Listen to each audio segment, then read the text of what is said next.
Ceci n'est pas un western, c'est bien Paris, quelques années en arrière.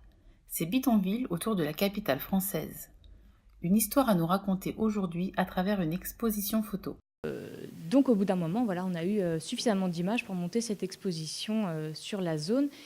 Et c'était aussi l'occasion finalement de remettre la lumière sur cet épisode de l'histoire que tout le monde ne connaît pas. Il aura fallu environ 10 ans à la Galerie Lumière des Roses à Montreuil pour réussir cette remarquable exposition. 10 ans d'enquête, 150 photos, peinture d'une aventure humaine incroyable. En 1926, la population dans ces bidonvilles autour de Paris était estimée à environ 40 000 personnes. Des souvenirs inoubliables. Un grand intérêt historique. Ouais. C'est la vie d'un Paris qu'on a oublié. Ça faisait partie. C'était la limite de Paris, mais c'était quand même parisien. La Bretagne était un pays pauvre. Et c'était les émigrés.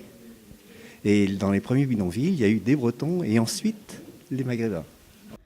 La zone chaîne de baraquements, de taudis vivant dans ce milieu dépourvu de beauté et d'hygiène. Une exposition photo, illustration du mode de vie des populations pauvres des bidonvilles autour de Paris sur une période de 1910 à 1960. Des photos des bidonvilles du Pré-Saint-Gervais, de Bagnolet, de Montreuil ou encore le célèbre bidonville de Nanterre. Cette exposition ouverte à Montreuil du 21 septembre au 8 décembre 2018 à l'initiative de la Galerie Lumière des Roses pour monter la zone aura attiré des milliers de participants.